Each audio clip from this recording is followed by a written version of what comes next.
Hello, I'm Jacqueline, and welcome to another video in the Bullitt County Library's Wellness Momentum series. Today I'm going to talk to you about the 100 coins of energy and how dealing with hard things impacts our energy before we even get out of bed or out of the house, and a key way to hold on to that energy. I'm also going to suggest a way that you might get some of those emotional coins back. Before we get started, let's define some terms I'm going to use today. I'll use the word spiritual. In our context, when I say spiritual or spirituality, I'm always talking about how do we make meaning with our lives. Not just how we navigate the good, but also how we narrate those things that are difficult and painful. Meaning making is not about a particular religion, although many of us use religious practices as a part of our meaning making. I'm also going to use the word spirit, and by that I mean that beautiful place of our wisdom, our deepest connections, our deepest compassion, and our deepest love. Spirit is where love is in action, not just a feeling. Let's get started. The 100 coins of energy came to me, like many of my good ideas, in the middle of the night. For almost 15 years, I worked as a professional chaplain in a healthcare setting. Healthcare chaplains provide crisis intervention, hold hands, act as liaisons, and provide emotional and spiritual care to patients, families, and staff in settings such as hospitals or hospice. You can find a link below that'll give you more information about professional chaplains. Chaplains are on call a lot of the time. It's one of the best and one of the hardest parts of the job. So here I was, coming into a pediatric hospital at about 2 o'clock in the morning. It's where I worked as a staff chaplain, and I was there to help the intern student chaplain during the middle of the night. As I was coming in through the emergency department, I saw another intern chaplain standing in the hall talking to a family. That chaplain's on call had ended about 2 hours previously, so I was a little bit curious why in the world he was still there.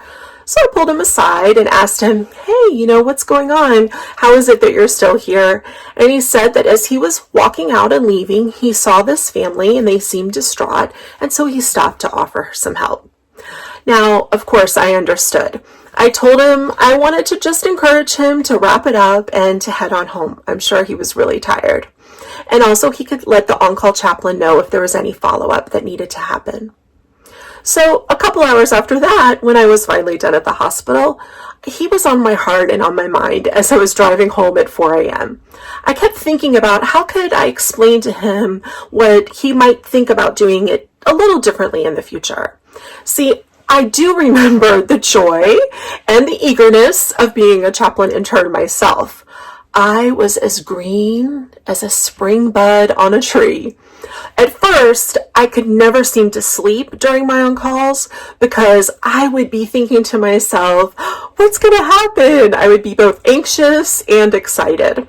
In those days, I too would have stopped if I saw somebody distraught in the hallway. But with time and experience, I didn't do it that way any longer. I didn't do it that way because I understood so much more about my energy having limitations. Not my love, not my desire to act with compassion and kindness toward people, especially people who are hurting, but my energy of mind, of body, of emotion, and spirit. I realized that what I needed to tell him was that we all only have 100 coins of energy maximum when we wake up in the morning, and that we just have to think about how to spend those coins as wisely as we spend our money. Think about it like this. Every day you need energy just to get up, get ready, and get out the door. There goes 10 coins. Bye-bye. Or maybe you lose 15 or 20 because you didn't get enough sleep, or heaven forbid, there's not enough coffee in the house.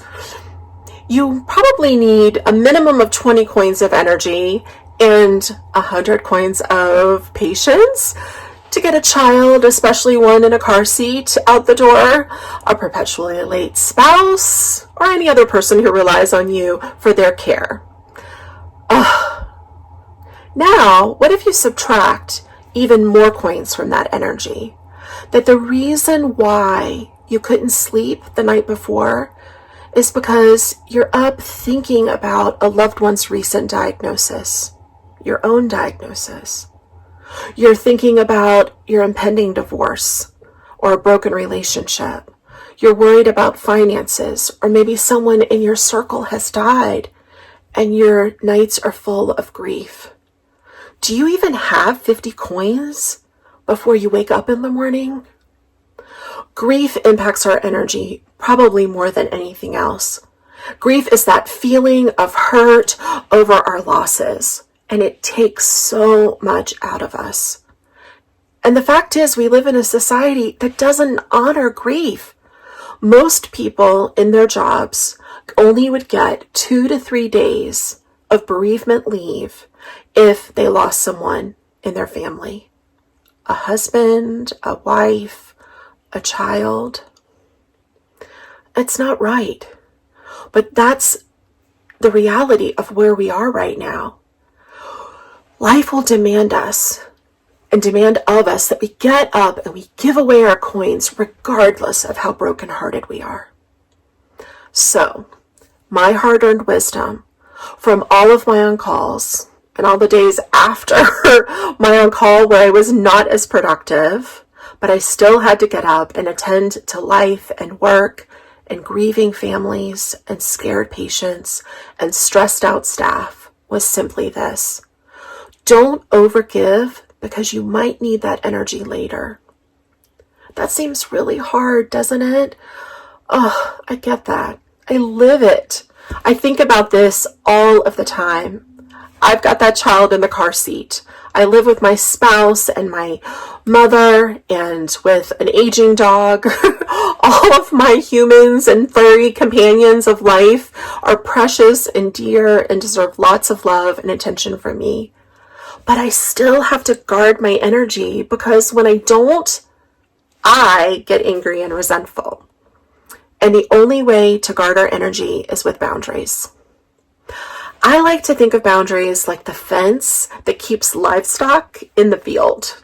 Lots of open spaces to graze, to play, to rest, to wander, but they ultimately keep us safe from wandering into areas that are not meant for us.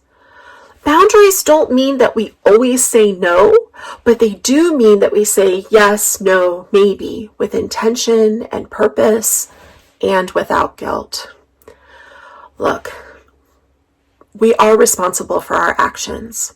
We do have to take responsibility and make amends when we harm other people. But guilt, it's not our birthright to go through life with guilt and its bestie, shame. And that being said, guilt is such a big factor for us as human beings. The guilt we put on ourselves. Like that chaplain intern could say to himself, but I won't be a good chaplain if I don't stop and help and do everything I possibly can. And then there's the guilt that we think we hear or that's implied, and then the guilt that's like literally laid upon us. Like a lot of our jobs will say to us, you're not a good employee if you're not overgiving, staying late, working through lunch, not going to the bathroom. Or maybe there's someone in your life who says, you really should do this. You really got to help over here with this person. And you just feel guilty about it.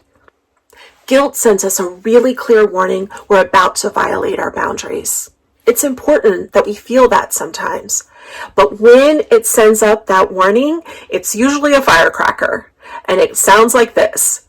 Should. I should. I know this from personal experience, and I also know that should and guilt cost more coins in the end than saying a difficult no. A difficult but life-giving no. Something that is not an equal exchange of energy or sucking energy from me has to be told no. Let me tell you a quick example. I had a wonderful friend who was from high school. And then, you go into your 20s after college and things kind of, you grow and you change. But we would still see each other at church, make plans to get together. And then we would say, oh, I'm so sorry. I can't. Can we reschedule? We'd see each other again at church and say, oh, we really should get together. There it is. And so eventually we finally did. We sat there catching up, and as we were talking, it hit me that I was going to need to say something really hard and really difficult to her. I said to her, "You've been such an important part of my life, but I don't think we should be in an active friendship any longer. Our lives have changed. We've changed. And it's taking a lot of work to maintain this friendship. That's okay. It's okay to grow up and go in different directions. I think we should say, I love you and I wish you every happiness. We have to end our active friendship." It was one of the hardest things I had ever done in my life at that point. She looked at me with tears in her eyes and said, "Thank you. Thank you for freeing me. I always feel so guilty. I always feel I should, but I just don't want to anymore." And so we ended our active friendship. It was brutal, totally brutal, but it was necessary. And here's the gift that it gave me. By ending that friendship, I now had this other space that other relationships and other things came into my life. And it changed the trajectory of my life in some really profound ways. It freed up so many coins I was spending on things that were not meant for me, like should and guilt. And I want to in my head, but not in my body and not in my heart. Another way that we know we've pushed past those fences comes when we feel not just tired, but also resentful. That's me. Our whole being lets us know that we're leaking coins all over the place. Our bodies let us know we've pushed too far because a good night's rest doesn't heal our exhaustion. Our minds let us know because they're constantly trying to problem solve to get us out of that place of depletion. Our emotions let us know because we can be angry or sad or hurt or resentful and hurting to those we love and cherish. And most importantly, we can be hurting toward ourselves with lots of negative self-talk. Our spirits let us know because we can feel despair. Despair is the opposite of hope. And we just can't see a way through. Look, there are things that we can do to refill some coins. And I'm going to talk about them in just a minute. But the number one way to lead a life where you face each day without depletion is to guard your energy with boundaries. We're not supposed to do all of the things, and we're not failures because there are things that immediately give us that gut ache because we feel like we should do them. That ache is just telling us to step back from the fence. This isn't the right way to go. I know a lot about boundaries, and I'm still learning and practicing this hard emotional muscle. I'm constantly revising and strengthening mine. Like I know that I'm not supposed to do on-calls anymore. I'm good for on-calls for all time. One good book about boundaries is the classic Better Boundaries by Jan Black. You can find some information below about that. And for me, I would say one of the best ways that I learned about boundaries was reading Dear Prudence on Slate.com. Danny Lavery, who writes this advice column, is an expert at boundaries. And for me, there was nothing like reading about other people's problems to help me figure out where I was leaking some energy and needed better boundaries. So lastly, let's talk about some ways to add some coins back into the mix. Have you ever done something where you lost track of time because it was just so wonderful? Let's say like reading, gardening, art, music, laughing, savoring a cup of coffee on a crisp fall day, hanging out and talking to your best beloved. I know that for me, being in nature is a huge part of how I can lose track of time. And when I get a massage from that one special person, pure bliss. Getting a haircut, pure torture.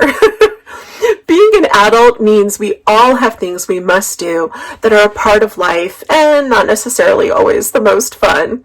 Hello, electric bill. The basics of life take coins from us left and right, and we think we get extra coins when we just get to do what we want when we want. But that's not really how energy works. Wants don't fill the cup and keep it full. But those stop the clock things on your list, those aren't wants. They're actually needs.